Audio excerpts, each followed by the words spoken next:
الحمد لله نحمده ونستعينه ونستغفره ونعوذ بالله من شرور أنفسنا ومن سيئات أعمالنا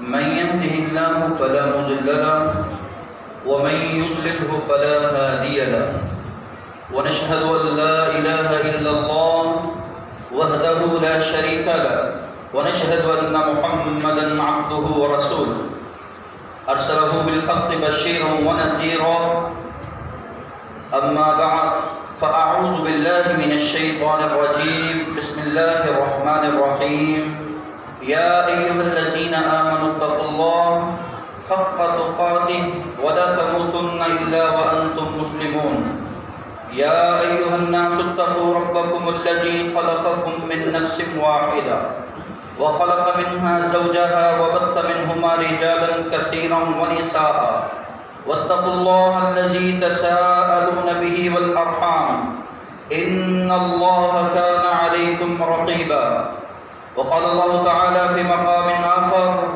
قل إن صلاتي ونسكي ومحياي ومماتي لله رب العالمين أما بعد فإن خير الحديث كتاب الله وخير الهدي هدي محمد صلى الله عليه وسلم وشر الأمور محدثاتها وكل محدثة بدعة وكل بدعة ضلالة وكل ضلالة في النار وقال الله تبارك وتعالى في القرآن المجيد ومن يوق شح نفسه فأولئك هم المفلحون صدق الله العظيم.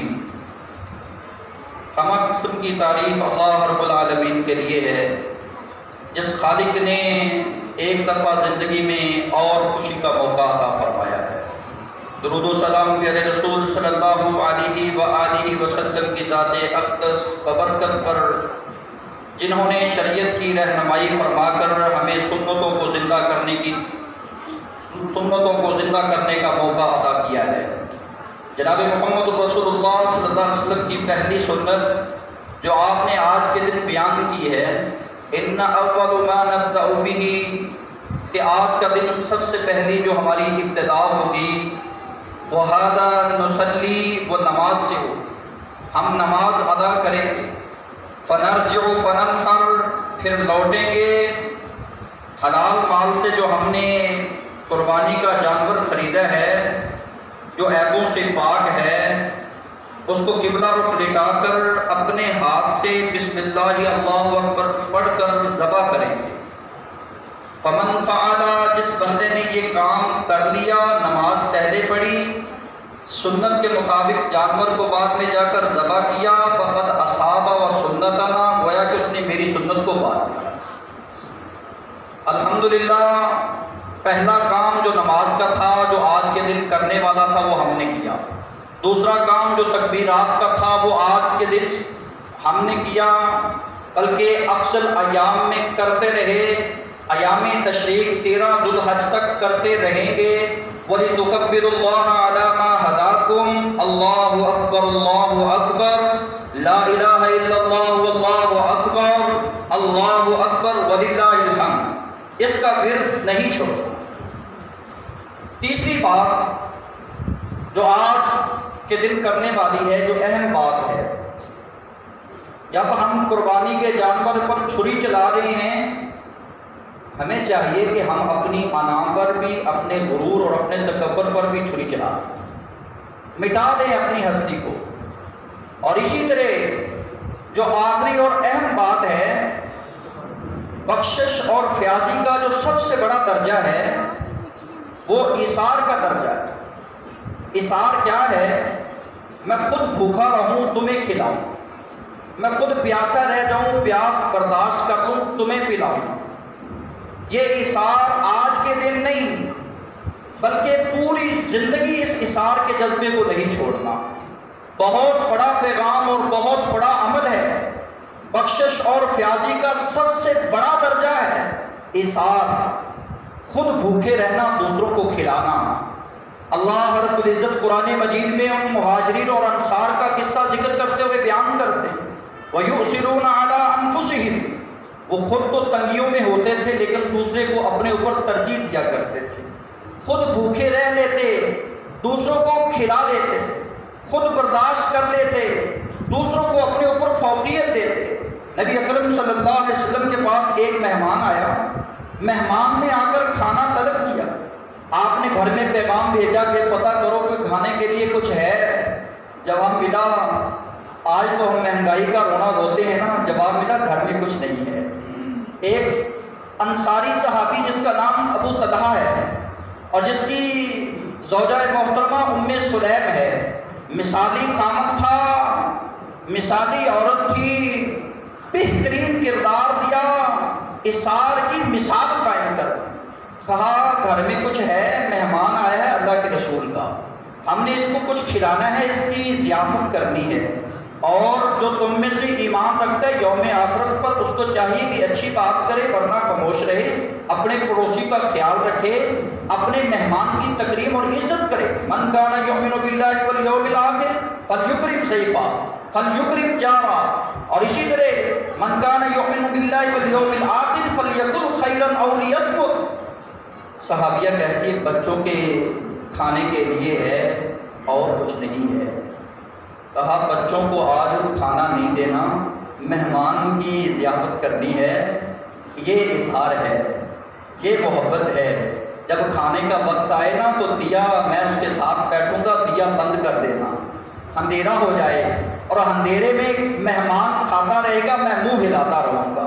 اتنی یہ اعلیٰ مثال قائم کر دی۔ اللہ نے قرآن پہ آ کر نازل فرمایا وَيُؤْثِرُونَ عَلَىٰ أَنفُسِهِمْ وَلَوْ كَانَ بِهِمْ خَصَاصَةٌ، وہ خود بھوکے رہ لیتے تھے، وہ دوسروں کو اپنے اوپر ترجیح دیا کرتے تھے۔ اسی طرح جنگ یرموک میں ایک واقعہ بڑا ہی پیارا ہے۔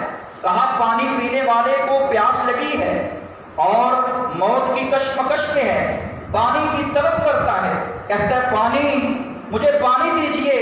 یہ کہنے والا کہتا ہے میں اپنے چچا کے بیٹوں کے لیے پانی کا مشکیزہ لے کر گیا تھا، جب میرے چچا کے بیٹے جو موت کی کشمکش میں تھے، شہادت کو جام نوش کرنے والے تھے، کہا یہ جو ساتھ والا میرا بھائی ہے، یہ جو جا رہا ہے دنیا سے، سب سے پہلے اس کو پانی پلاؤ۔ ساتھ پھر آواز آتی ہے، ابھی یہ پانی کا پیالہ اس کے پاس لے کر پہنچتا ہے تو آواز دینے والا پھر کہتا ہے پانی۔ تیسرے کی آواز سنی تو دوسرے نے کہا تیسرے کو پانی پلاؤ، اس کو زیادہ پیاس لگی ہے۔ حضرات یہ انداز اللہ رب العزت کو بھی پسند آتا ہے اور محبوب علیہ السلام کو بھی پسند آتا ہے۔ جب وہ اس کے پاس پہنچتا ہے تو وہ جام شہادت نوش فرما جاتا ہے، واپس آتا ہے دوسرا بھی چلا جاتا ہے، واپس لوٹتا ہے تو تیسرا جو پہلا پہل تھا وہ بھی اللہ کو پیارا ہو جاتا ہے۔ عمدہ مثال قائم کر دی۔ حضرات مجھے اور آپ کو چاہیے فَكُلُوا مِنْهَا وَأَطْعِمُوا الْقَانِعَ الْمُعْتَرَّ، کھانا تو ہم نے ہے ہی ہے، ذبح تو ہم نے کرنا ہے ہی ہے، پیسے تو ہمارے لگے ہیں، جانور ہم نے ذبح کرنا ہے، لیکن سائل کو گزارنا نہیں، ہم سائے کا خیال رکھنا، پڑوسیوں کا خیال رکھنا، عزیز رشتہ داروں کا خیال رکھنا، اپنی انا اپنے غرور تکبر کو مٹا کر یہ نہ کہنا کہ وہ میرے دروازے پہ آئے مجھ سے مانگے تو میں دوں، جا کر خود دینا۔ اور یہ مثال آپ نے قائم کرنا، آپ کو بھی وہی اجر ملے گا جو ان کو ملا تھا۔ وہ دنیا میں اللہ کی رضا کا سرٹیفکیٹ پا کر گئے تھے، آپ کو بھی مل سکتا ہے۔ میری اللہ رب العزت سے دعا ہے کہ خالق و مالک اثار کا جذبہ ہم سب میں پیدا فرمائے، جو کہ من حیث القوم ہم سب میں وہ ختم ہو چکا ہے۔ اثار کا جذبہ ہم سب میں ختم ہو چکا ہے، سب کو اپنی پیٹ اور اپنی پلیٹ کی فکر ہے، دوسرے کی کوئی فکر نہیں ہے۔ حضرات سب کو اپنے کھانے کی فکر ہے، کسی کو کھلانے کی کوئی فکر نہیں۔ اگر کوئی کسی کو کھلا دیتا ہے تو احسان جتلاتا ہے، یہ ایسے احسان فراموش اور احسان جتلانے والے کو اللہ ناپسند کرتے ہیں، شہید خور کو اللہ ناپسند کرتے ہیں۔ وَمَن يُوقَ شُحَّ نَفْسِهِ فَأُولَٰئِكَ هُمُ الْمُفْلِحُونَ۔ قربانی کرنے والا جس طرح عمدہ جانور، مہنگا جانور اخلاص کے ساتھ تقویٰ کی دولت سے کے ساتھ قربان کرتا ہے، وہ کامیاب ہو گیا جو بخیلی سے بچا لیا گیا۔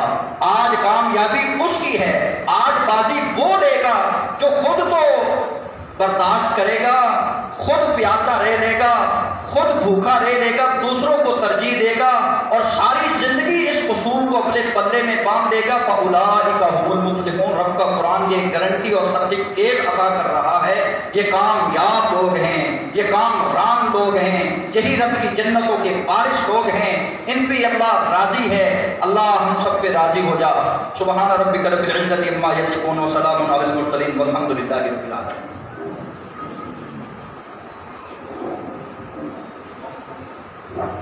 یا رب لک الحمد کما ینبغی لجلال وجہک وعظیم سلطانک وإلہکم الہ واحد لا الہ الا هو الرحمن الرحیم۔ اللہم صل علی محمد وعلی آل محمد کما صلیت علی ابراہیم وعلی آل ابراہیم انک حمید مجید۔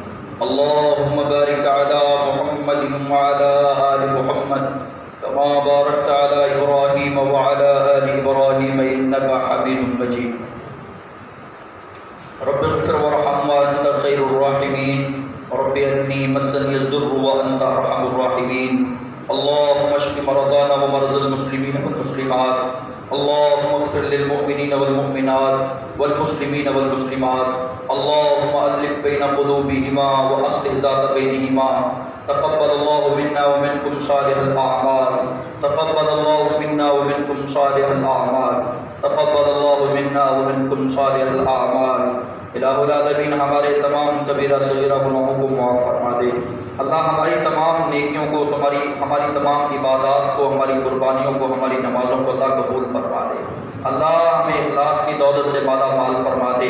جو بھی نماز پڑھیں، قربانی کریں، ہماری جو زندگی کا مقصد ہے اللہ صرف تیری رضا کے لیے ہے، اللہ صرف تیرے ہی لیے ہے۔ اللہ سب کچھ اپنے لیے جو ہم تیرے لیے کر رہے ہیں اللہ قبول فرما دے۔ ربنا تقبل منا انک انت السمیع العلیم۔ اللہ تو پیغمبروں کی دعاؤں کو سننے والا ہے، اللہ ہماری دعاؤں کو بھی قبول و منظور فرما دے۔ الہ العالمین ہمارے کمزوروں کی مدد فرما، اللہ مظلوموں کی مدد فرما، اللہ ہمارے بیماروں کو شفائے کاملہ عاجلہ نصیب فرما، اللہ ہمارے دنیا سے جا چکے سب کی مغفرت فرما، اللہ سب کے درجات بلند فرما، اللہ ہمارے اندر جذبہ احسان پیدا فرما، اللہ ہمارے اندر جذبہ قربانی پیدا فرما، اللہ اپنی انا کو، اپنے غرور، اپنے تکبر کو مٹانے کی توفیق عطا فرما، اللہ محبت، مودت، الفت پیدا فرما، دلوں سے بغض، کینے، عداوتیں، نفرتیں دور فرما، ہمارا مل بیٹھنا اپنی بارگاہ کے اندر قبول و منظور فرما۔ ربنا تقبل منا انک انت السمیع العلیم وتب علینا انک انت التواب الرحیم، وصلی اللہ تعالی علی خیر خلقہ محمد وآلہ وصحبہ اجمعین برحمتک یا ارحم